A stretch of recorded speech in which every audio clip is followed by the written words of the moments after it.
Scientific method? What is scientific method? Sir আপনি তো বলছিলেন যে রিসার্চ কি? রিসার্চ হচ্ছে searching a new problem are finding a new thing, মানে আমরা গবেষণা করতে গেলে একটা নতুন কিছু খুঁজবো, কিন্তু কিভাবে খুঁজবো? In a scientific method. তার মানে কি? মানে সায়েন্টিফিক মেথড অ্যাপ্লাই করব। আমি কিন্তু এখানে একটা জিনিস মাথায় রাখো, বা তোমরা এটা নোট ডাউন করে রাখতে পারো, যে research is not a science. Research is not a science, অর্থাৎ রিসার্চ কিন্তু সায়েন্স নয়, but research based on science. তাহলে কি বললাম? Research is not a science, research কিন্তু সায়েন্স নয়, কিন্তু but research is based on science, মানে রিসার্চ বেসড করে আছে সায়েন্সের। এটা কিন্তু তোমরা মাথায় কিন্তু ঢুকিয়ে নাও, রিসার্চ কিন্তু কখনো বিজ্ঞান নয়। বিজ্ঞানের যে পদ্ধতি আছে সেই পদ্ধতির উপর বেস করে রিসার্চটা করতে হয়। এই সায়েন্সটা কি তাহলে বোঝার আগে আমরা জেনে নিই যে সায়েন্টিফিক মেথডের আগে সায়েন্সটা কি। আমি কোনো ডেফিনেশন দেবো না, তোমরা অটোমেটিক জানো সায়েন্স কি। সায়েন্স হচ্ছে এমন একটা জিনিস যে যেটা আমি যে কাজটা আমি সায়েন্স থেকে যেটা প্রুভ হয় যে আমি একই কাজ বারবার করব, যেখানেই করি একই রেজাল্ট পাবো, একই রেজাল্ট পাবো। মানে আমার যা ইনফরমেশন বা যা তথ্য, যে ইনফরমেশন, যে ফ্যাক্ট, যে কাজগুলো আমি করব বা যে মেথোডোলজি আমি অ্যাপ্লাই করব রিসার্চের ক্ষেত্রে, সেই রিসার্চে কি হবে? আমার 0% চান্সেস থাকবে ইরোর হওয়ার। কারণ তুমি যে গবেষণাটা শুরু করার কোনো একটা প্রবলেম তুমি নিয়ে ধরে নিয়ে কাজটাকে প্রসিজার অ্যাপ্লাই করে সুন্দরভাবে কাজটাকে করছো, এই প্রসিজারে তুমি যদি সায়েন্টিফিক মেথডটাকে সঠিকভাবে অ্যাপ্লাই করে ফেলো, সঠিকভাবে তুমি যদি সায়েন্টিফিক মেথডের প্রত্যেকটা পার্ট তুমি লেখো, তাহলে কি হবে? তোমার একদম 0% ইরোর হবে। কোনো ইরোর তোমার যখনই না হবে, তখন তোমার রিসার্চটা কি হবে? ট্রু রিসার্চ হবে। এই জন্য দেখো এখানে কতগুলো কথা আমি সুন্দরভাবে লেখা আছে। The scientific method is a systematic collection of data. Data মানে ফ্যাক্ট। এই যে তুমি যে ইনফরমেশনটা কালেক্ট করছো, সিস্টেমেটিক কালেকশন অফ ডেটা। দেখো সিস্টেমেটিক কালেকশন মানে কি? Scientific method is the scientific method কি হচ্ছে? একটা সিস্টেমেটিক কালেকশন। কি কালেক্ট করছে? ডেটা বা information and their theoretical treatment. Theoretical treatment মানে কি? এই যে ডেটাটা বা ইনফরমেশনটা কালেক্ট করছো, সেই ইনফরমেশন কালেক্ট করার পরে তার উপর কি ধরনের টেস্ট তুমি অ্যাপ্লাই করবে, সেটাকেই বলছে থিওরিটিক্যাল ট্রিটমেন্ট। আর সেটাকে তুমি অ্যানালিসিস করলে, মানে স্ট্যাটিস্টিক্যাল তোমার যে পার্টগুলো আছে সেগুলোকে অ্যানালিসিস করার পরে কি করবে? সেই যে রেজাল্ট বেরোলো সেখান থেকে তোমার প্রপার অবজারভেশন করছো, বা তুমি এক্সপেরিমেন্ট করছো, বা ইন্টারপ্রিটেশন। ইন্টারপ্রিটেশন মানে হচ্ছে ডিসকাশন পার্ট। তুমি ওই রেজাল্টের উপরে যে তুমি স্ট্যাটিস্টিক্যাল অ্যানালিসিস পেলে, সেই অ্যানালিসিস গুলো পাওয়ার পরে সেখান থেকে তুমি এক্সপেরিমেন্ট করছো যে এই রেজাল্টটা, তার মানে এটা, এই ইন্টারপ্রিটেশন মানে এই ধরনের রেজাল্টটা কেন হলো। এই সমস্ত বিষয়গুলো হচ্ছে কি সিস্টেমেটিক ভাবে তোমাকে করতে হবে। সিস্টেমেটিক মানে কি? প্রত্যেকটা পার্টে কিন্তু তোমাকে সায়েন্টিফিক মেথোডোলজি অ্যাপ্লাই করতে হবে। সায়েন্টিফিক মেথোডোলজি মানে কি? তোমাকে সায়েন্টিফিক মেথড বলে দেবে যে তোমার প্রবলেমের জন্য এইভাবে স্যাম্পলটা কালেকশন করা দরকার, তুমি এই রেজাল্টটাকে ফাইন্ড আউট করতে যাচ্ছ, তার মানে তোমাকে এই স্ট্যাটিস্টিক্যাল প্রসিজার তোমাকে অ্যাপ্লাই করতে হবে। এই প্রসিজারের পরে তোমাকে এই রেজাল্ট পেয়েছো, তাহলে সেই রেজাল্টের পরিপ্রেক্ষিতে তোমার যে অবজারভেশন বা তোমার যে এক্সপেরিমেন্ট, সেই সমস্ত বিষয়গুলো কিন্তু সায়েন্টিফিক মেথোডোলজি ফলো করে কিন্তু তোমাকে ইন্টারপ্রিটেশন করতে হবে, রেজাল্টটাকে ড্র করতে হবে। এটাই হচ্ছে সায়েন্টিফিক মেথড। সায়েন্টিফিক মেথড আর কিছু না। সায়েন্টিফিক মেথড সিম্পল হচ্ছে একটা প্রসেস, যার মাধ্যমে আমরা রিসার্চের যে তোমার যে প্রবলেম হয়েছিল সেই প্রবলেমের সঠিক অ্যান্সার খুঁজতে সাহায্য করবে। তার মানে কি? ভালো করে বুঝে নাও, সায়েন্টিফিক মেথড কি? একটা প্রসেস, বা একটা প্রসেস যেটা কি করবে? রিসার্চকে হেল্প করবে। তোমার যেটা যে প্রবলেমটা তোমার ছিল, সেই প্রবলেমের সঠিক অ্যান্সারে পৌঁছাতে তোমার কিন্তু সায়েন্টিফিক মেথড তোমাকে সাহায্য করবে। পরের পয়েন্টটা দেখো, একই কথা লেখা আছে, the scientific method attempt to achieve A systematic inter relation of fact. এই যে কথাগুলো, ইন্টার রিলেশন অফ ফ্যাক্ট মানে কি? কি কি দেখো, এক্সপেরিমেন্টেশন, তুমি যেটা এক্সপেরিমেন্ট করছো, অবজারভেশন, আর হচ্ছে লজিক্যাল আর্গুমেন্ট। এই যে এখানে দেখো তিনটে আগের কথাটা এখানে লেখা আছে, একটু ঘুরিয়ে লেখা আছে। এক্সপেরিমেন্টেশন কোথায় চলে গেল রে? এক্সপেরিমেন্টেশন এখানে হচ্ছে তুমি এই যে ইনফরমেশন গুলো, ডেটা গুলো, সোর্স থেকে যেগুলো তুমি কালেক্ট করছো, সেই ইনফরমেশন গুলো, এবং তুমি যেটা অবজার্ভ করছো, করার পরে তোমার লজিক্যাল আর্গুমেন্ট, তুমি যেটাকে বলতে চাইছো যে এইটা এই হতে পারে, মানে তোমার যে ইনফরমেশন তুমি যেটা অবজার্ভ করে যেটা পেলে, এই সমস্ত গুলোর মধ্যে যেন একটা সুসম্পর্ক থাকে। যখনই সুসম্পর্ক থাকবে তখন কিন্তু তোমার রিসার্চটা ট্রু রিসার্চ হবে। এই হচ্ছে সায়েন্টিফিক মেথড। সিম্পল এক কথায় বিষয় হচ্ছে যে সায়েন্টিফিক মেথড হচ্ছে একটা প্রসিজার, যে প্রসিজার কি করবে রিসার্চের মধ্যে অ্যাপ্লাই করব। কেন অ্যাপ্লাই করব? অ্যাপ্লাইটা এই কারণেই করব, আমার যে প্রবলেম ছিল বা সেই প্রবলেমের সঠিক অ্যান্সারে পৌঁছাতে এই সায়েন্টিফিক মেথডটা সাহায্য করবে। এইবার দেখো কিছু ডায়াগ্রাম তোমাকে আমরা দেখাচ্ছি। এখানে দুটো মেথড আমি তোমাকে দেখিয়েছি, এই একটা আর এই একটা।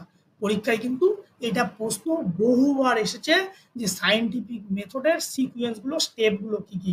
তাহলে দেখো সায়েন্টিফিক মেথডে আমি প্রথমে, এটা হচ্ছে শর্ট ফর্ম, এটা হচ্ছে লং ফর্ম। এটা হচ্ছে লং, যদি আমরা এখানে লিখে দিই,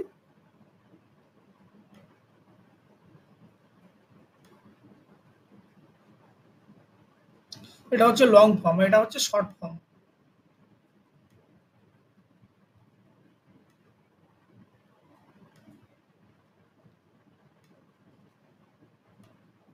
তাহলে কি বলছো, এখানে বুঝেছো কোনো একটা কোশ্চেন, কোশ্চেন মানে কি, ওই যে তোমার যে প্রবলেম হয়েছিল, তুমি যে প্রবলেমটা বেস করে তুমি যে কাজটা শুরু করেছিলে, সেই প্রবলেমটা প্রথমে হচ্ছে আমরা এখানে কি বলছে কোশ্চেন, তারপরে কি করছি, তারপরে কালেক্ট ডেটা, তৈরি ডেটা নিচ্ছ। মানে তুমি যে টাইটেল বা তোমার যে প্রবলেমের উপর কাজটা শুরু করতে গেলে তোমার তো কিছু ইনফরমেশন কালেক্ট করতে হবে, সেটাকেই বলছি আমরা কি কালেক্ট ডেটা। তারপরে কি করব, তুমি যে হাইপোথেসিস ড্র করেছিলে সেই হাইপোথেসিসটাকে টেস্ট করবে। এবার হাইপোথেসিস কি সেগুলো আমরা পরে আসবো, এখন শুধু জেনে নাও স্টেপগুলো।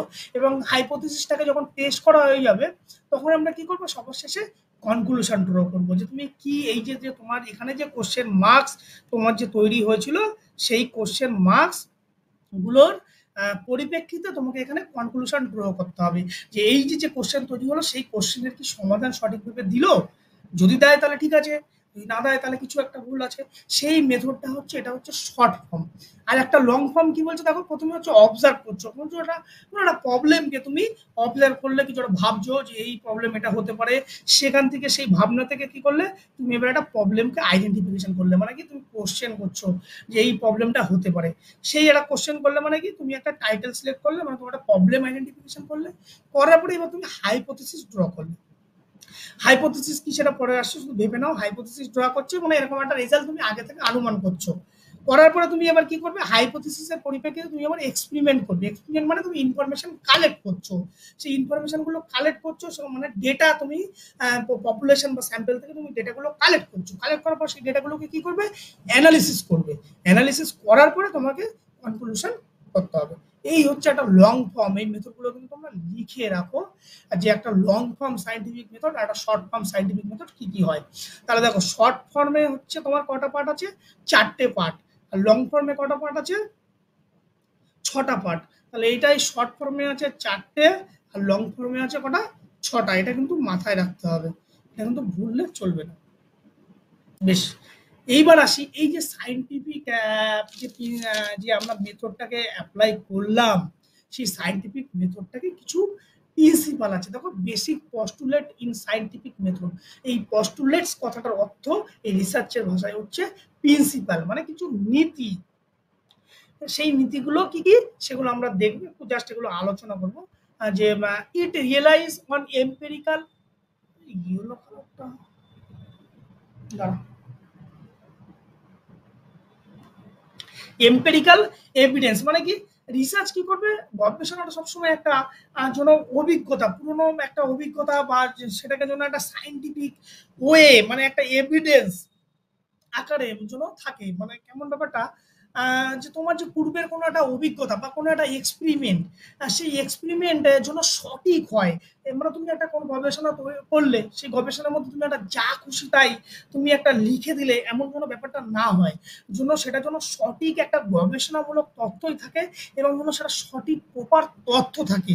সেটা কিন্তু সায়েন্টিফিক প্রিন্সিপাল। এই যে তুমি যখন রেজাল্ট বা কনক্লুশন ড্র করছো, বা তুমি যেটা অবজার্ভ করছো, সেই অবজার্ভের পরে যখন তুমি ডিসকাশন পার্টটা লিখছো, সেই ডিসকাশন মানে এভিডেন্স, মানে ডিসকাশন মানে কি, তুমি একটা এভিডেন্স প্রকাশ করবে, তোমার অভিজ্ঞতা শেয়ার করছো। সেই অভিজ্ঞতাটার জন্য কি হয়, সঠিকভাবে হয়, গবেষণামূলক হয়, এবং সঠিক তথ্য যেন হয়, যেটাকে যেন আননেসারি তোমার যা কিছু তাই তো তুমি লিখতে পারবে না, যাই লিখবে সেটার এগেনস্টের জন্য তোমাকে সাপোর্টিং ডকুমেন্ট দেওয়া হয়, সেটা যেন একটা নির্দিষ্ট সবারকে যেন গ্রহণযোগ্যতা থাকে, সেরকম যেন ব্যাপারটাকে হয়।